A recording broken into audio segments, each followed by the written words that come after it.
ನಮಸ್ತೆ, Anvay kitchen and ಕ್ರಿಯೇಷನ್ಸ್ಗೆ ಸ್ವಾಗತ. Friends, ನಾನಿವತ್ತು ತುಂಬ ಸುಲಭವಾಗಿ ಕಾಯಿ ಹೋಳಿಗೆಯನ್ನು ಹೇಗೆ ಮಾಡೋದು ಅಂತ ನಿಮ್ಮ ಜೊತೆಗೆ ಶೇರ್ ಮಾಡ್ತಾ ಇದ್ದೀನಿ. ತುಂಬ ಸುಲಭವಾಗಿ ಮಾಡ್ಕೋಬೋದು. ಇದನ್ನ ಹೇಗೆ ಮಾಡೋದು ಅಂತ ನೋಡೋಕ್ಕೂ ಮುಂಚೆ ನೀವು ನಮ್ಮ ಚಾನಲ್ಗೆ ಸಬ್ಸ್ಕ್ರೈಬ್ ಮಾಡಿಲ್ಲ ಅಂದರೆ ಪ್ಲೀಸ್ ನಮ್ಮ ಚಾನಲ್ಗೆ ಸಬ್ಸ್ಕ್ರೈಬ್ ಮಾಡ್ಕೊಳ್ಳಿ. ಹಾಗೆ ಕಮೆಂಟ್ ಶೇರ್ ಕೂಡ ಮಾಡಿ. ನೋಡಿ ಫ್ರೆಂಡ್ಸ್, ನಾನಿಲ್ಲಿ ಕಾಯಿಯನ್ನು ತುರಿದಿಟ್ಕೊಂಡಿದ್ದೀನಿ. ಸುಮಾರು 4 ತೆಂಗಿನಕಾಯಿಗಳನ್ನು ನಾನಿಲ್ಲಿ ಬಳಸ್ಕೊಂಡಿದ್ದೀನಿ. 4 ತೆಂಗಿನಕಾಯಿಗಳನ್ನು ಒಡೆದ್ಬಿಟ್ಟು ಅದನ್ನು ಚೆನ್ನಾಗಿ ತುರಿದು ರೆಡಿ ಮಾಡಿ ಇಟ್ಕೊಂಡಿದ್ದೀನಿ. ಸೊ ನಾನಿಲ್ಲಿ ಸ್ವಲ್ಪ ಜಾಸ್ತಿ ಪ್ರಮಾಣದಲ್ಲಿ ಮಾಡ್ತಾ ಇರೋದ್ರಿಂದ 4 ತೆಂಗಿನಕಾಯಿ ತೊಗೊಂಡಿದ್ದೀನಿ.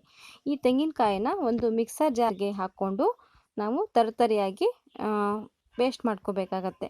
ನೀರೆಲ್ಲ ಹಾಕಬಾರ್ದು. ನೀವು ಬೇಕು ಅಂದರೆ ಸ್ವಲ್ಪ ಬೆಲ್ಲವನ್ನು ಹಾಕಿ ಪೌಡರ್ ಮಾಡ್ಕೋಬೋದು. ನಾನಿಲ್ಲಿ ನೋಡಿ ತರಿಯಾಗಿ ಪೌಡರ್ ಮಾಡ್ತಾಯಿದ್ದೀನಿ. ನೋಡಿ ಫ್ರೆಂಡ್ಸ್, ಇಲ್ಲಿ ನಾನು ಇವಾಗ ತರಿಯಾಗಿ ಪೌಡರ್ ಮಾಡ್ಕೊಂಡಿದ್ದೀನಿ. ಇನ್ನೂ ಸ್ವಲ್ಪ ಪೇಸ್ಟ್ ಬೇಕು ಅಂದರೆ ಮಾಡ್ಕೊಬೋದು. ನೋಡಿ ಫ್ರೆಂಡ್ಸ್, ನಾನಿಲ್ಲಿ ಎಲ್ಲವನ್ನು ರುಬ್ಬಿಟ್ಟು ಅದನ್ನು ಇವಾಗ ಒಂದು ಕುಕ್ಕರ್ಗೆ ಹಾಕಿಟ್ಕೊಂಡಿದ್ದೀನಿ. ದಪ್ಪ ತಳದ ಪಾತ್ರೆಯನ್ನು ತೊಗೊಳ್ಳಿ ನೀವು ಮಾಡೋದಾದರೆ.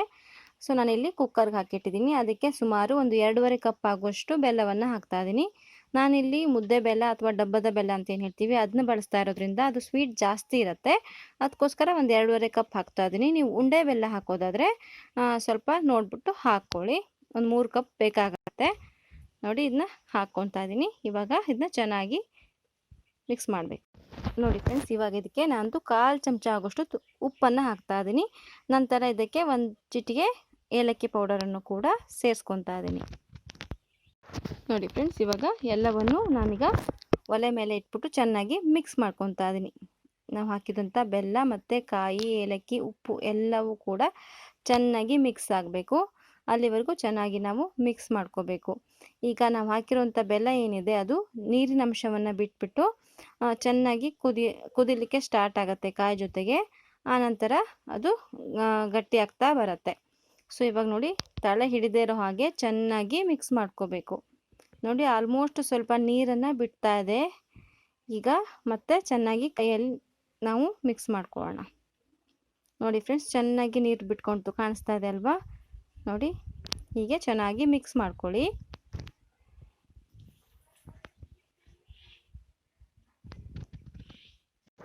ನೋಡಿ ಫ್ರೆಂಡ್ಸ್, ಇವಾಗ ಸ್ವಲ್ಪ ಗಟ್ಟಿ ಆಗ್ತಾ ಬರ್ತಾ ಇದೆ, ಕಾಣಿಸ್ತಾ ಇದೆ ಅಲ್ವಾ?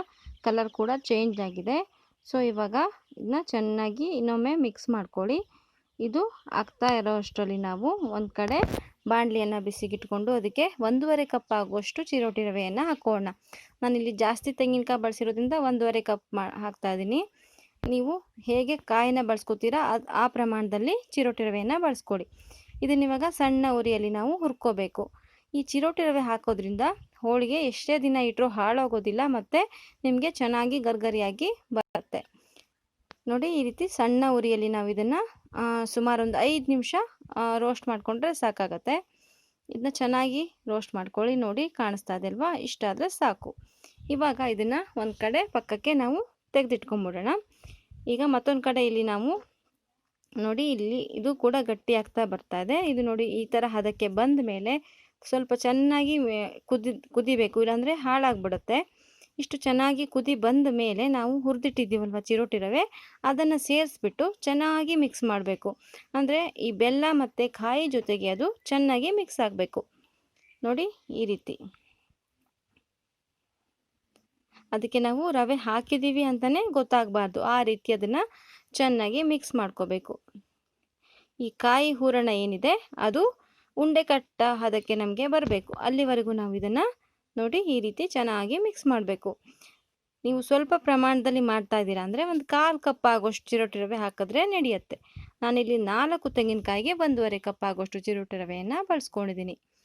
ಈಗ ನೋಡಿ, ಚೆನ್ನಾಗಿ ಮಿಕ್ಸ್ ಆಗಿದೆ. ನೋಡಿ, ಇವಾಗ ನಿಮಗೆ ಕಾಣಿಸ್ತಾ ಇದೆ, ಅದು ಸುಮಾರು ಉಂಡೆ ಕಟ್ಟೋ ಅದಕ್ಕೆ ಅದು ನೋಡಿ ಬಂದಿದೆ. ಇಷ್ಟಾದರೆ ಸಾಕು. ಇವಾಗ ಗ್ಯಾಸನ್ನು ಆಫ್ ಮಾಡಿಬಿಟ್ಟು ಇದು ಸಂಪೂರ್ಣವಾಗಿ ಕೂಲ್ ಆಗಲಿಕ್ಕೆ ಬಿಡೋಣ.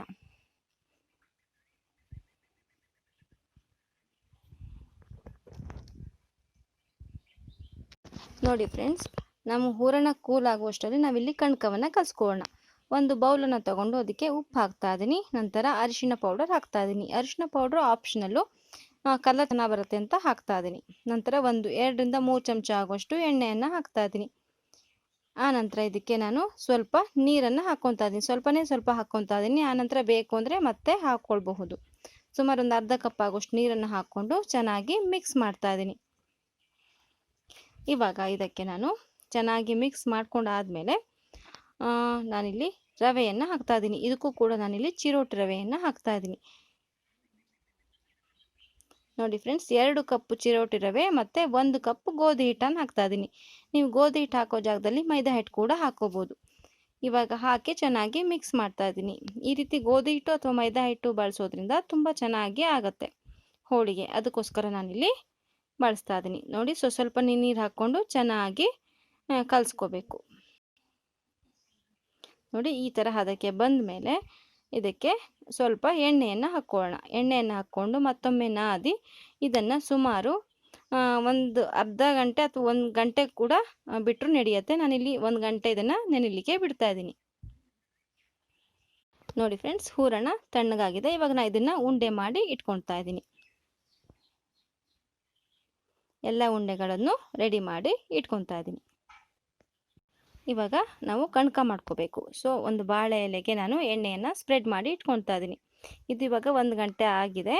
ಇವಾಗ ಇದಕ್ಕೆ ಸ್ವಲ್ಪ ಮತ್ತೆ ಎಣ್ಣೆಯನ್ನು ಸ್ಪ್ರೆಡ್ ಮಾಡಿ ಒಂದು ಸತಿ ನಾದ್ಕೋಬೇಕು. ಇದು ಒಂದು ಸತಿ ನಾದ್ಕೊಂಡ ಮೇಲೆ ನಾವು ಇದನ್ನು ಕಣ್ಕ ತೆಗಿಬೇಕಾಗತ್ತೆ. ನೋಡಿ, ಚೆನ್ನಾಗಿ ನಾದ್ಕೊಳ್ಳಿ. ನಾದ್ಕೊಂಡು ಕಣ್ಕ ಕೂಡ ರೆಡಿ ಮಾಡ್ಕೊಳ್ಳೋಣ.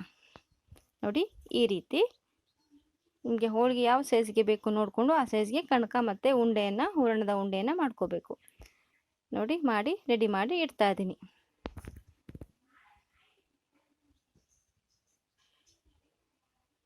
ನೋಡಿ, ಈ ರೀತಿ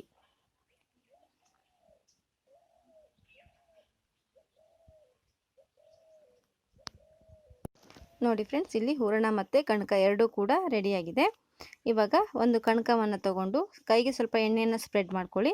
ನಂತರ ನೋಡಿ, ಈ ರೀತಿ ಕಣ್ಕವನ್ನು ನಾವು ಸ್ಪ್ರೆಡ್ ಮಾಡ್ಕೋಬೇಕು. ನಂತರ ಮಾಡಿದಂಥ ಹೂರಣದ ಉಂಡೆಯನ್ನು ಇಟ್ಬಿಟ್ಟು ಈ ರೀತಿ ಕ್ಲೋಸ್ ಮಾಡ್ಕೊಳ್ಳಿ. ನೋಡಿ, ಕಾಣಿಸ್ತಾ ಇದೆ ಅಲ್ವಾ? ನೀಟಾಗಿ ಎಲ್ಲ ಕಡೆ ಕ್ಲೋಸ್ ಮಾಡ್ಕೋಬೇಕು. ನೋಡಿ, ಈ ರೀತಿ. ಇವಾಗ ಇದನ್ನು ಉಲ್ಟಾ ಮಾಡಿ ಒಂದು ಉಂಡೆ ಆಕಾರಕ್ಕೆ ಮಾಡ್ಕೊಳ್ಳಿ. ಮತ್ತೆ ನೋಡಿ, ಈ ರೀತಿ. ಇದೇ ರೀತಿ ನಾವು ಒಂದೆರಡು ಮಾಡಿಟ್ಕೊಂಡ್ಬಿಡೋಣ. ಕಾಣಿಸ್ತಾ ಇದೆ ಅಲ್ವಾ ಫ್ರೆಂಡ್ಸ್? ತುಂಬ ಸುಲಭವಾಗಿ ಮಾಡ್ಬೋದು ಈ ಹೋಳಿಗೆಯನ್ನು. ಮತ್ತು ಎಷ್ಟೇ ದಿನ ಇಟ್ಟರೂ ಕೂಡ ಇದು ಹಾಳಾಗೋದಿಲ್ಲ. ಸುಮಾರು 1 ತಿಂಗಳ ಕಾಲ ಇದನ್ನು ನೀವು ಸ್ಟೋರ್ ಮಾಡಿ ಇಟ್ಕೋಬೋದು. ನೋಡಿ, ಅದೇ ನೀವು ಬೇಳೆ ಹೋಳಿಗೆ ಆದರೆ ತುಂಬ ದಿನ ಇಡ್ಲಿಕ್ಕೆ ಆಗೋದಿಲ್ಲ. ಬಟ್ ಈ ಹೋಳಿಗೆಯನ್ನು ನೀವು ತುಂಬ ದಿನ ಸ್ಟೋರ್ ಮಾಡ್ಬೋದು. ನೋಡಿ, ಈ ಥರ ಕ್ಲೋಸ್ ಮಾಡ್ಕೊಳ್ಳಿ. ಕಾಣಿಸ್ತಾ ಇದೆ ಅಲ್ವಾ ಫ್ರೆಂಡ್ಸ್?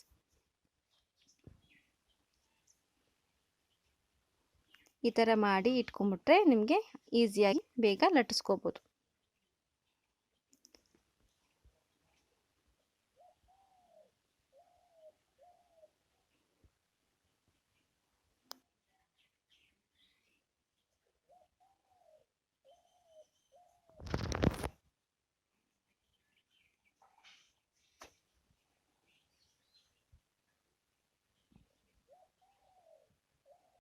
ಇವಾಗ ನಾನು ಮತ್ತೆ ಒಂದು ಬಾಳೆ ಎಲೆನ ತೊಗೊಂಡು ಅದಕ್ಕೆ ಎಣ್ಣೆಯನ್ನು ಸ್ಪ್ರೆಡ್ ಮಾಡ್ಕೊತಾ ಇದ್ದೀನಿ. ನೀವು ಯಾವುದರಲ್ಲಿ ಹೋಳಿಗೆಯನ್ನು ಲಟ್ಟಿಸ್ಕೊತೀರಾ ಅದಕ್ಕೆ ನೀವು ಇದೇ ರೀತಿ ಎಣ್ಣೆಯನ್ನು ಸ್ಪ್ರೆಡ್ ಮಾಡ್ಕೊಳ್ಳಿ. ಹೀಗೆ ಮಾಡೋದ್ರಿಂದ ಲಟ್ಟಿಸಿದ ಹೋಳಿಗೆ ತಳ ಕಚ್ಕೊಳ್ಳೋದಿಲ್ಲ ಅನ್ನೋ ಕಾರಣಕ್ಕೆ. ನೋಡಿ, ನಾನು ತುಂಬಿಟ್ಟಿದ್ನಲ್ವ ಆ ಕಣಕ ಮತ್ತು ಹೂರಣವನ್ನು ತಗೊಂಡು ಇವಾಗ ಲಟ್ಟಿಸ್ತಾ ಇದ್ದೀನಿ. ನಿಧಾನವಾಗಿ ಲಟ್ಟಿಸ್ಕೊಳ್ಳಿ. ನೋಡಿ, ಈ ರೀತಿ. ಇವಾಗ ಲಟ್ಟಿಸಿದಾಗಿದೆ. ನೋಡಿ, ತುಂಬ ತೆಳುವಾಗಿನೂ ಲಟ್ಟಿಸ್ಬಾರ್ದು, ತುಂಬ ದಪ್ಪಗೂ ಲಟ್ಟಿಸ್ಕೋಬಾರ್ದು. ಇದು ಒಂದು ಮೀಡಿಯಮ್ ಹದದಲ್ಲಿ ಇದನ್ನು ಲಟ್ಟಿಸ್ಕೋಬೇಕು. ಇವಾಗ ಇದನ್ನು ತೆಗೆದುಬಿಟ್ಟು ನಾವು ತವದ ಮೇಲೆ ಹಾಕ್ಕೊಳ್ಳೋಣ.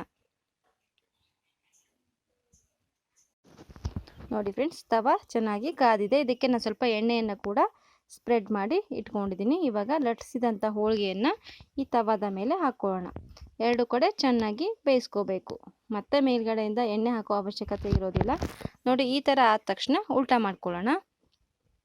ನೋಡಿ, ಹೀಗೆ 2 ಕಡೆನೂ ಚೆನ್ನಾಗಿ ಬೇಯಿಸ್ಕೋಬೇಕು. ಸಣ್ಣ ಉರಿಯಲ್ಲಿ ಇಟ್ಕೊಂಡು ಬೇಯಿಸ್ಕೊಂಡ್ರೆ ನಿಮಗೆ ಕ್ರಿಸ್ಪಿಯಾಗಿ ಬೇಕು ಅಂದರೆ ಬರುತ್ತೆ. ಸ್ವಲ್ಪ ಸ್ಮೂತಾಗಿ ಬೇಕು ಅಂದರೆ ಮೀಡಿಯಮ್ ಅಥವಾ ದೊಡ್ಡ ಉರಿಯಲ್ಲಿ ಇಟ್ಕೊಂಡು ಮಾಡ್ಕೋಬೋದು. ನೋಡಿ ಫ್ರೆಂಡ್ಸ್, ಇದು ಇವಾಗ ಎರಡು ಕಡೆನೂ ಚೆನ್ನಾಗಿ ಬೆಂದಿದೆ. ನಿಮಗೆ ಕಾಣಿಸ್ತಾ ಇದೆ ಅಂದ್ಕೋತೀನಿ. ಇದನ್ನ ಇವಾಗ ತೆಗೆದುಬಿಡೋಣ. ಇವಾಗ ಮತ್ತೆ ಅದೇ ರೀತಿ ನಾವು ಹೋಳಿಗೆಯನ್ನು ಮತ್ತೆ ಲಟ್ಟಿಸ್ಬಿಟ್ಟು ಅದನ್ನು ಮತ್ತೆ ಹಾಕೋಣ. ಪ್ರತಿ ಸತಿ ಎಣ್ಣೆ ಸವರೋ ಅವಶ್ಯಕತೆ ಇರೋದಿಲ್ಲ.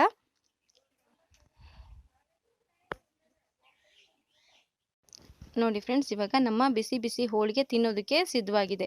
ಈ ರೆಸಿಪಿಯನ್ನು ಒಂದ್ಸತಿ ಟ್ರೈ ಮಾಡಿ ನೋಡಿ. ನಿಮಗೆ ಈ ರೆಸಿಪಿ ಇಷ್ಟ ಆದರೆ ಖಂಡಿತವಾಗಿಯೂ ಲೈಕ್ ಮಾಡಿ, ಶೇರ್ ಮಾಡಿ ಮತ್ತು ಕಾಮೆಂಟ್ಸ್ ಮಾಡಿ. ಹಾಗೆ ನಮ್ಮ ಚಾನಲ್ಗೆ ಸಬ್ಸ್ಕ್ರೈಬ್ ಮಾಡಲಿಕ್ಕೆ ಮರಿಬೇಡಿ. ಇನ್ನಷ್ಟು ವಿಡಿಯೋಗಳಿಗಾಗಿ ಅನ್ವಯ್ ಕಿಚನ್ ಆ್ಯಂಡ್ ಕ್ರಿಯೇಷನ್ಸ್ಗೆ ವಿಸಿಟ್ ಮಾಡಿ ಅಂತ ಹೇಳ್ತಾ ನಮಸ್ಕಾರ.